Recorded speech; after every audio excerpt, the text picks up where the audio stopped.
Welcome to Perspectives, a podcast by London Business School Student Association. This is a platform where alumni can share their perspective on careers, industries, networking, and everything LBS. Today, I have Ms. Kathryn Larin from MBA 2021. She's currently the Chief of Staff of Marshmallow, an insurtech company in the UK. Her experiences, her achievements, and her initiatives aren't enough even in a multi-page CV or a 30-minute podcast. She has done so much for the LBS community, and despite being graduated in 2021, she's still a very active member of the LBS community and the LBS family. Kathryn, thanks a lot for your time today, and I'm really looking forward for our conversation. Thank you so much. I can live up to this image. I thought I was underselling you. Yeah. Actually, I'm delighted to be with you here on the podcast and for this new SA initiatives. It's wonderful to be back at the school as always. For everyone to understand, what was your journey to LBS like? When did you decide to do an MBA and how did LBS become your choice?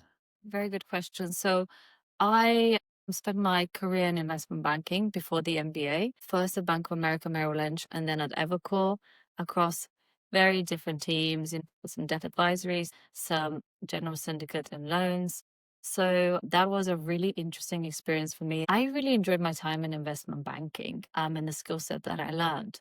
But I felt that what I was missing was that operator lens and that operator perspective. So financial engineering, the modeling, the Excels, and all the other project management skills you learn were great. And in terms of, working on different sectors and deals, but I didn't really have the opportunity to get under the bonnet of the companies that I was financing for in the same way that you do as an operator. And I really wanted to learn that skill set. And I kind of thought perhaps doing an MBA was an interesting opportunity to explore what that world would look like. I also felt that a lot of my peers were going into private equity or credit funds, very legitimate professions. But I was always a little bit more curious. What else is out there? Can I do something else with my skill set? And hence, I kind of on this kind of MBA discovery journey. That's interesting because most MBA people that you talk to and ask them about their career interests, 4 out of 5 would say investment banking and one person would say consulting. That's right. Right. And how do you decide like the MBA or LBS would be the place for the learning of operations, the learning of day-to-day business functions? What were your other considerations when you were making this decision? I mean, that's a really good question. What are the other alternatives versus the MBA? As an investment banker, you're just very busy the whole time. You're putting 12 to 14-hour days. You're often on deals, tight deadlines. Summer holidays get shifted or become non-existent. So I really crave the white space to think. Right. Think in a simulated and stimulated environment that is actually quite diverse. So when I was asking myself, what else would I like to do? I looked to my peer group that I had developed in banking, which kind of became quite narrow in a sense, but I had the same jobs and professions that were working relentless hours. You look around what people were doing, hence my very narrow viewpoint of either private equity or credit funds. I didn't have that many friends in tech. They were just very different people, or like VC, I would read about it in blogs. But that wasn't enough of a conviction for me to be like, I definitely want to do that.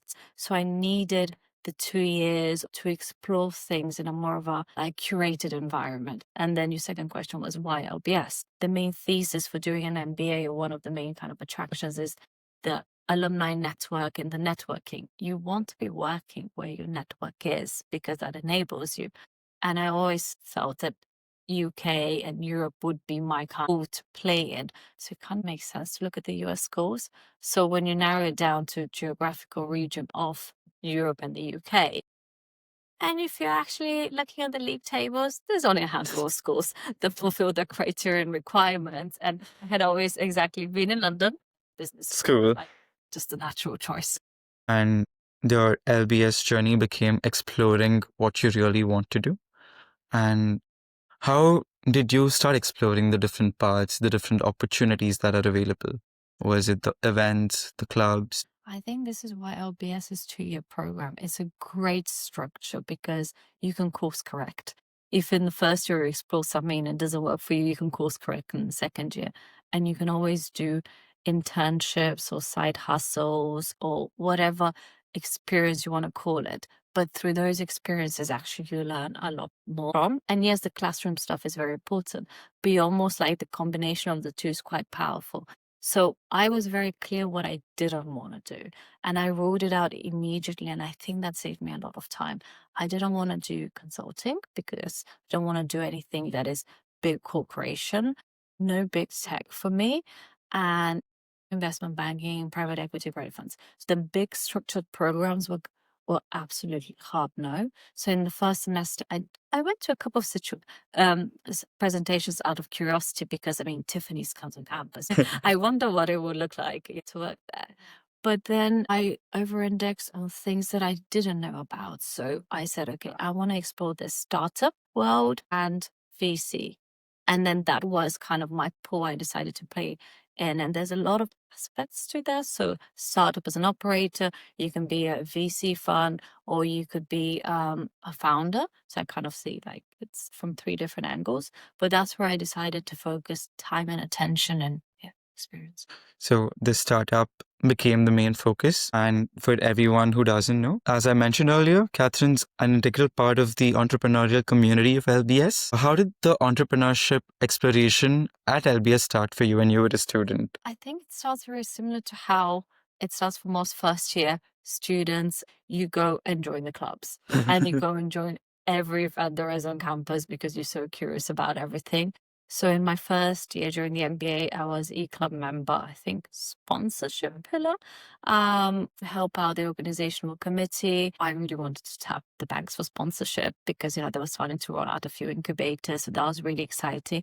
And then you almost like passively consume the content, right? Go to loads of events. There's a lot of great speakers, series. So that's how you kind of first get into it. This very interesting thing that Kathryn, one of the most interesting initiatives that I've read about, the Founders Book. Yes, yeah. So how did the idea for Founders Book arise? You start doing it by yourself, and how did you implement the challenges that you faced? I would say that LBS is such a big community that you don't do anything by yourself. There's, of course, people around you. So it was at the time when I became e-club president, and we obviously divided up the work in the club, and there are a few different initiatives. And one of the things that I particularly wanted to start up was the Founders Book you mentioned. So what is the Founders Book? Well, there's a lot of LBS people that have founded businesses, but it's really hard to find who these people are because they're like scattered all over. Different programs, different graduation years. There's a really great LBS incubator program. There are other people affiliated with Launchpad was one of the e-club competitions and different countries. So I wanted to put all of them in the same place. And actually where the idea came from is a friend in VC. She was like, I need to source some deals. So she was an associate. And she's like, you're LBS, right? What are the hottest startups that are coming out of LBS? Where is your portal? How do you find it for deal sourcing? And I'm like, I don't know. We have all these initiatives. And she's like, just put it all together. And then as I was scoping it out, it made me think of it's like it's a great place for people to get mentorships, for example. A lot of the more tenured alumni are angel investors. There's a lot of VC funds definitely want to look at LBS founders, but also students that want internships. So like the whole thing actually makes sense. And there were many different lists. So I guess a shout out to the IEPC, the Institute of Entrepreneurship and Private Capital, who Jane now leads. Rubina was an integral part of it, Louisa Alamati, professor.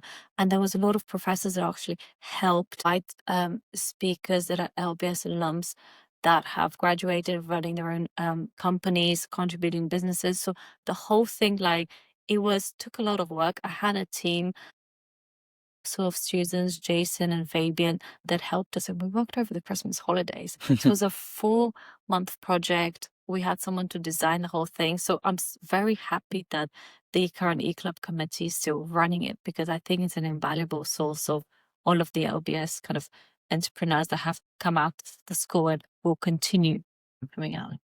Yeah, for sure. Like, I was blown to know how many startups are there from LBS. Because when I was interviewing and I wanted to talk about my interest in startups, I didn't know the Founders Book. And I was like trying to look at LinkedIn.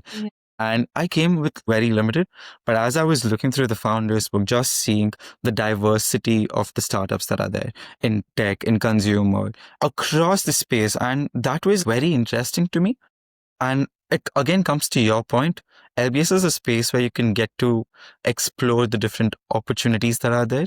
I feel this founders book makes it a lot easier for someone. And I would thank on behalf of the entire LBS community for this initiative. Another great initiative that she had was the Write It Out podcast. You were on this side of the podcast a couple of years. Side, that's right. And what was your idea behind this podcast? So Write It Out was an attempt to innovate during COVID, because knowing that the whole start of internships, you had to network to get one. Well, my year got caught in COVID. So in 2020, when everything was virtual online and it was coming up to internship time, so like February, March, you need to network. Who are you networking with? So now Zoom coffee chats is a thing.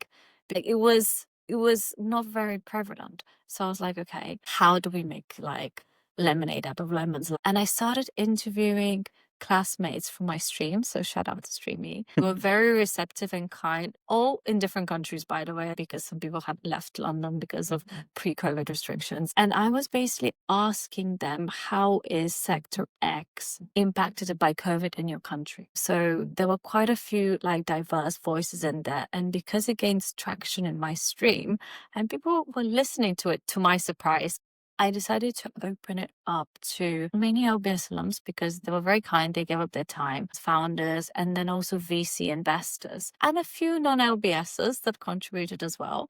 But that was a very pleasant surprise that the alums were willing to spend the time and the energy on someone that is like clearly like a newbie in the podcast space, and people were listening to it. So I had a podcast squad that helped me get it off the ground. Again, the whole community thing. You can't do an initiative in isolation. You need various pillars to come together to help you for it to come to life. So yeah, that's how, and it's called Write It Out because we were literally writing out COVID. And the reason why it was 20 minutes, it was the walk from Sussex to Samiofa. So I just wanted a very short sound bite for people if they were doing that walk 15 to 20 minutes to have something to listen to. And the logo was designed by one of my classmates, James Auntie. The jingle was designed by another classmate who I just had coffee with, more rewriters. So yeah, it was such a like a community. Everyone helped. Really showing what the LBS community is. That.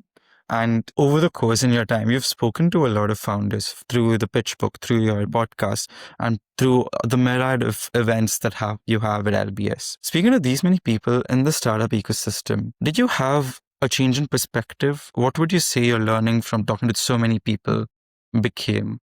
There were a few different reflections, and I did spend close to a year as a VC intern at Mosaic Ventures. Very grateful to them for giving me the learning experience. In fact, the way I got that internship is because hundreds of LBSs that are very highly qualified applied. And my differentiating factor was the podcast, which I never thought it would be the case. But because I was inviting one of the senior associates at the time to come and speak on the podcast, Julian, she really liked that hustle and initiative.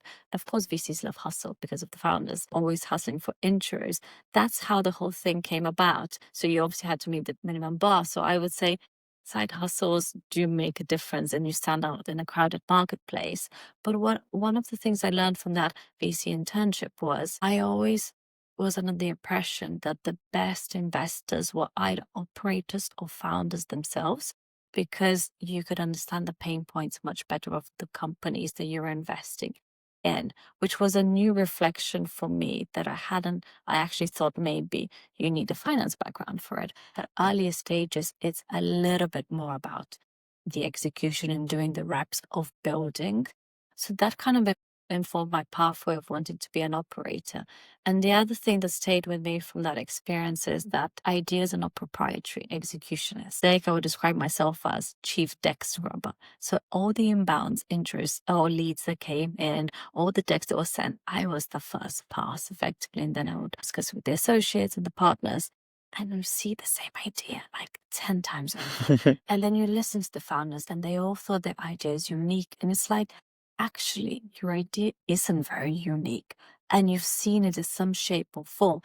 So how are you doing it better? How are you getting a competitive advantage on this? So that's what it made me realize. And I think the other, as the third reflection of our patterns, is the best founders are also great salespeople because you're selling your product to a customer. You need them to buy it or commit, well, put money on the table because you need the ARR. Then you're selling your idea and yourself and your vision to the investors, but you're also selling to employees, the early joiners, of why it makes sense for them to leave their lovely cushy job at big tech and join you on this unknown journey, and you're kind of in the dream. And by the way, you're selling them equity, which is like monopoly money is what I call it. It's like, even 20% of zero is still zero. So Right. like those were the different data points. And I was like, okay, I would like to be an operator, to learn the reps. I would like to continue to invest in the network and the relationships. But I also think I can get slightly better, well-rounded skill set through learning how to sell, learning how to present much more effectively than if you're sitting behind your Excel all day. So through that, your main discovery was that you want to be the person who's involved in the activities of the business, how the value the business creates for the end customer. And in this process, you decided to get into this tech strategy space, correct?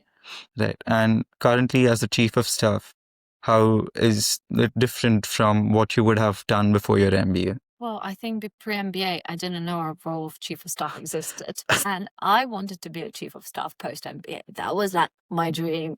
Everyone loves the title. It's funny when you mention that you didn't know about the chief of staff position. And I, for the longest time, thought chief of staff is someone who works in the HR department of the company. And turns out a lot of my friends thought the same. Is that a misconception you've heard before? I actually heard this misconception this week from my dentist because I was randomly talking to him, and I kind of mentioned I'm chief of staff. He's like, "This is like the people team," and I was like, "No." So I think it might be a fairly common misconception. The other misconception is you're an executive assistant or personal assistant to the founder.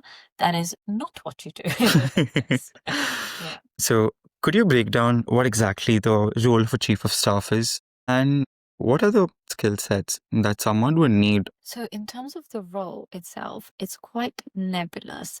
It can range from different things. So maybe founder's associate is a little bit more junior kind of position. And then it can go all the way up to like you're the right hand person of the CEO or someone in a C-suite position, depending on the size of company. But usually it comes about because the CEO or the C-suite member needs to optimize their bandwidth. They cannot be across all of the projects because the company has grown so much. Potentially, you need to do a lot of cross-company collaboration on projects, and there isn't a department in which it sits neatly, and you need someone that can execute on many different things, but you're usually a generalist, optimizes the role of the C-suite member. Okay. And in your company, in Marshmallow, what are your main challenges that you have to tackle on a daily basis as a chief of staff? Yeah. So in terms of like my chief of staff role, before I get on to the challenges, is I guess mainly focus on two buckets or types of projects. Either I call it revenue expansion or cost optimization, or transformation. So the revenue expansion would be looking at new geographies to launch our products in. And that was a big focus of my role when I first joined, launching new products. So I would almost be a product manager. All those LBSs that want to be PMs, you can start as chief of staff and do that role for a period of time and pick up the skill set. But it requires a lot of cross collaboration across different departments. But I do a lot of external vendor management. As it's like you're launching a new product, who should you be speaking with? What are their product and offerings? LBS alums as well. I reach out to a lot of people for guidance and advice. And then on the transformation projects, obviously AI. It's a massive thing that companies are looking to adopt. We're kind of a full front in that technology and implementation as Marshmallow being a tech-enabled company. Therefore, I spend a lot of time thinking how we can transform our internal operations through AI and how we optimize the business model well and implementing that across all of the teams. So we're currently 600 people headcount across two different offices, London and Budapest. So that's quite a meaty, chunky part of the project and my role at the moment as well. Your other question was in terms of skill set. I actually think this is a really good role for people that come out of LBS because it requires a generalist skill set and a lot of stakeholder management. So some people ask me, hey, do I need to know SQL or do I need to know coding? You need to be able to interrogate the numbers and the information you get given. But would you have the time to do your own coding? Not really, but my job is to interrogate the data. Does it make sense? What assumptions are you making? Why are we making those assumptions? Do they still hold true in this human environment? So, in terms of skill set, I think it's a very good role for LBSs for sure. And then to your question about challenges, this is a role where you get things done through influence. And this is all of your OB, organizational behavior courses. Yes, they come in very handy because I don't have a team that reports directly to me. And I have to align very closely with the senior stakeholders, the C-suite within the company, especially if I'm doing a transformation project in their department. Ideally, you have the buy-in. Sometimes you have to work on their buy-in. You don't always land in a department and people are like, oh, hello, chief of staff, welcome here. Sometimes, a lot of the time, you have to explain why you're there, why you're disrupting their workflows, why you're implementing new stuff. And then that takes a bit of time to socialize, to align. And then these people need to implement your ideas and suggestions. So that is a lot of influence, stakeholder management, which is quite challenging to do at times. So it's a muscle you really develop as an effective chief of staff. But I think this is a good point for me to shamelessly plug in. I am producing a chief of staff guide, and I think it's very relevant to LBS students because there'll be a section on how to find a chief of staff role, challenges within the role, and then does life look like after you're a chief of staff, and where does the career path leads to or potentially can lead to. So kind of stay tuned in for the guide. As reading the pitch book, I'm very excited that this would be as influential and as helpful for the LBS community and me personally, because that's something that I'm interested to look into. And also, you mentioned about how you were valuing a startup before you would want to work with them. And I feel this is a very important thing right now because of the high AI bubble. How does one make sure they're getting into good hands in a startup? And any tips that you would share to people so the uncertainty would reduce? I've written an article to look for a startup job post MBA in one of the LBS blogs. But to answer your question specifically, how would you look at a startup and evaluate if it's a good risk for you or not, right? Because unlike a VC fund that can diversify across your portfolio of different investments, here you cannot. It's your career and you pick one, right? So you cannot diversify by its very nature. But what you can do is look at it from a VC standpoint in terms of, they write the investment memos. You can write literally the memo for the startup you're looking to join and identify what the risk factors are and what are the mitigants. So I would say, let's say an AI startup, right? What are they doing? If we just put it simply, EdTech and AI, right? So if we look at the market, first of all, the TAM, like what is happening in the EdTech? Is it growing? Is it shrinking? What headwinds, what tailwinds is the market facing, right? Then you can look at in terms of their competitive positioning, competitors in the space. How are those competitors doing? What are the challenges that the competitors are facing? Then you can look at the product. What is the product they're making? What is their defensive mode? What is the key differentiating factor of their product versus other people? I would actually do customer reference calls. I made this mistake previously, and I would understand if there's demand for this product and if people are willing to pay. Like, what is the pain point?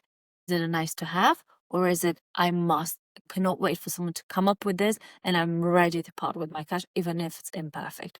Because if it's a nice to have in a recessionary environment or where budgets are a bit tighter, recency bias with the budget coming out in the UK, but then you're getting squeezed on that. So you're looking at the product defensibility, then you might be wanting to look at the team setup. How is the team set up? Do they have enough runway? Very important. The investors.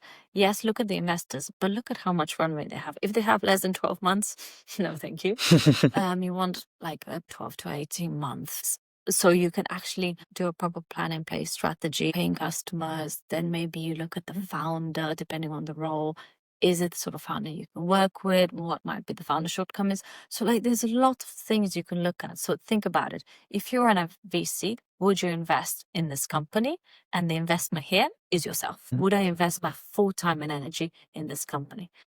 And if the answer is like, I'm not sure, then look at your alternatives. Fair enough. And also, if there are any founders here, since also an angel investor. As an angel investor, how do you feel about working closely with startups? A lot of times, angel investors are with companies that don't have a lot of public outlook. And in such situations, how does your evaluation criteria for investing in that change? Changes massively between if I'm going to work for a company full time, startup versus I'm going to angel invest. Yeah, absolutely. I mean, I personally enjoy angel investing because I enjoy working with the founders directly. I enjoy kind of the mentorship aspect of it and sharing my experience with them. And they have great ideas, so you could learn from each other. I only invest very, very early stages pre-seed because I'm limited by check size, to be quite frank. So one of the companies that I invested in, the orchestration, and it was with the founder is Hugo Liu, who I previously worked with in my first company. So this is how most operators find their angel investments, ex-colleagues, or through a syndicate. So I'm part of Nodes Ventures, which is my angel investing syndicate, which is mainly founders and operators. And it's just such a great forum to share knowledge and insights. But at this early stage of pre-seed, it's really about the founder, their maybe execution capabilities, the idea they have. Maybe they've done some MVP building, but how are they thinking about the space? Is it a crowded space? Do I understand it? And also, like, how is their product going to be a differentiation to others? I know they're going to pivot. It's always like, what you start with the first idea, you're going to repivot. I actually mentor a business called Ladder, the LBS incubator. So I don't always cut the checks. I sometimes just like do the mentorship. And I don't think in the market yet to do fundraising, but they've just launched their first product. So there it's like a really interesting space that they're looking to enter and to disrupt. So the criteria is very, very different, but it's more about the founder, the vision, what they're building, and how quickly are they executing on that build. Right. And if someone, an LBS student, is looking to venture into building a startup, what would you say are some of the key resources that could help them go from 0 to 1 in their execution phase? Key resources if you're looking to launch a startup. I think one of the good things you can do is there's a lot of alumni that have been founders or are current founders. Speaking to them would be like a really good starting point to understand what are the actual challenges. The other thing is understanding the space quite well that you're looking to launch. So obviously you have to do a lot of market research. Again, LBS community invaluable.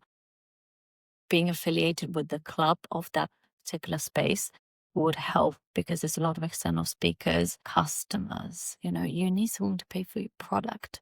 So as you're ideating, a lot of people spend too long ideating, making sure it's perfect. The first MVP you should almost be embarrassed of. Get into a customer's hands really fast and then get their feedback. And that is the invaluable things. In terms of resources, obviously the alumni community, I think LBS has a mentorship program as well. Join the E-clubs, the PVC clubs, the professors. They're so well connected across industry. And a lot of the frameworks they use, the literature and the reading they recommend is really pertinent to like building a business, but you have to do it. And I think Conception X is the initiative by E-Club where they pair you with technical talent across Imperial and King. So everyone's looking for engineers. There's a lot of UK or London universities that these people are very technical, which is kind of like the skill set that LBS doesn't. Like, makes sense. On the ground partnership is really good. So you're in London. Yeah, for sure. Find Oxford and Cambridge are not that far away if you're For sure. Right. That was actually very good advice. Really like the idea, the concept X. Everyone who has an idea could take the partnership with them and bring it alive. But thanks a lot for sharing that information. Thank you for knowledge. Before we close, as we come towards the end of the first term, as I speak to more of my friends, everyone's feeling a lot more uncertain about how things are going. All our inbox is filled with rejection emails. These advice that you would share to the current students on how to get through uncertainty or how to be more hopeful for what's coming in the future? A very pertinent question, because I spoke to a mem earlier this week, and this was kind of his question, is like, should I do consulting? Shall I do startups? What shall I do? Oh my God. Like, everyone's either getting rejections or getting their internship acceptance.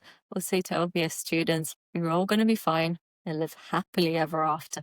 Everyone gets a job and everyone passes exams. Please just take care of yourself and your mental health. You're going to be fine. Maybe your first job isn't going to be your absolute dream out of LBS. You will get it with a few more reps, but you need to keep on iterating on it. If MBBs reject you, it's going to be okay. There's other consulting firms, and if consulting is a passion you're calling, then try a different sector. You might be surprised, right? That's like where your skill set fits. And there's a great career service as well at LBS. David Morris and his whole team within tech, they're phenomenal. I'm sure like everyone else is happy to pick up that phone call. Speak to alums, and we have perspective. We're all fine. We all have jobs. But on a more of a serious note about resilience, students are very highly qualified. I have people that graduate from business school, and it's a tough market, right, economically in the UK, in Europe, and other places. So please be pragmatic. I hear a lot of people, I want to be a product manager and I want to do this and that. Like, the wish list is quite big, and you're switching, let's say, from one industry to completely unrelated industry. Let's call it from banking to tech. Let's say you did investment banking, M&A, and now you want to be product manager, and then you wanted to do that within fashion. And you've never done a fashion or consumer deal in your life, and a new geography as well to add to the mix. It's like, okay, that's quite a lot of risk for one employer to take on you. You have to think about it from the employer's perspective. How can you de-risk your profile for them so they're not taking so many bets? Because remember, they might be recruiting in the market and someone will be a copy and paste from what they want. They would have done exactly the thing they wanted in a previous company. As an employer, you're going to take that, right? I decided to, stayed in the same industry as in financial services, fintech, with slightly different angle. And I pitched a lot. I over-indexed my modeling skills and fundraising. So I tried to keep it very close to what I did before, just with a slight different application and angle. So I say to people, you want to be a PM? Fine, but you did strategy before at MBB. Great. Then do a strategy in the company. You will pick up PM stuff. You will be doing product in a startup, because you know what, in a startup, the work never ends and there's never enough people. If you're proactive, you will find that project and people are like, oh, you're doing more product. And then the role opens up and it's like, do you want to do more of that? And great, because you're already positioned. So just get your foot in the door and then build up. Be pragmatic. You're all going to get jobs. Live happily ever after. Thanks a lot. This was a lovely conversation with you. Thanks again for making your time and being here. Thank you. And I really appreciate the invite. Thank you.